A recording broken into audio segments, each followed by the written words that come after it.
என்கிட்ட அவன் சொன்னது, அண்ணாச்சி இந்த முறை தலைவரை நம்முடைய ராதாபுரம் தொகுதியை கேட்க சொல்லுங்கள். அவன் சொன்னது.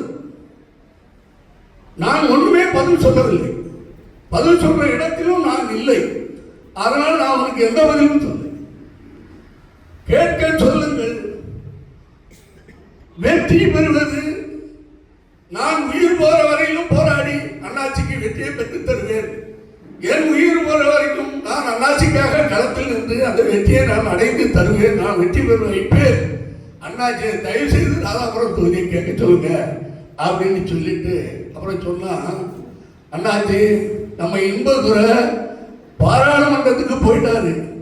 அதனால அதிமுக கூட்டணியில நம்ம தலைவர் இப்போது இருக்கிறதுனால அதிமுக கூட்டணி பாஜக கூட்டணி இருக்கின்ற இந்த நேரத்தில் நம்மை இன்பதுரையை போய் சந்தித்து இன்பதுரை வீட்டில் இன்பதுரையை பேசி இன்பதுரையுடைய முழு ஆதரவையும் பெற்றால் நிச்சயமாக நம்முடைய தலைவர் வெள்ளாடி அவர்கள் ராதாபுரம் தொகுதியிலே வெற்றி அடைந்து சட்டமன்றத்திற்கு செல்ல முடியும் அப்படின்னு தடுத்து.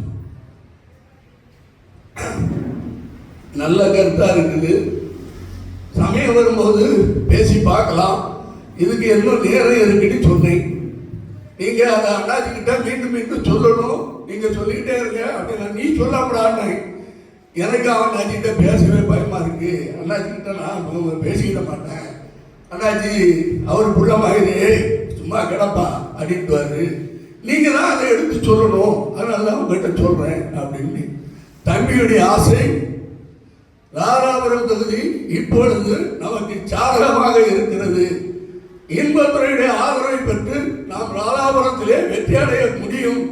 இது மூலமாக நாடார்களில் ஒருவர் சட்டமன்றத்துக்கு செல்கின்ற பெருமையை அண்ணன் இன்பத்துறை அடைவார். அதையும் அவருக்கு எடுத்து சொல்லி நாம் வெற்றி பெற வேண்டும் என்று அவர் கோரிக்கை வைத்திருக்கிறார் என்பதை உங்களிடத்திலே தெரிவித்துக் கொண்டு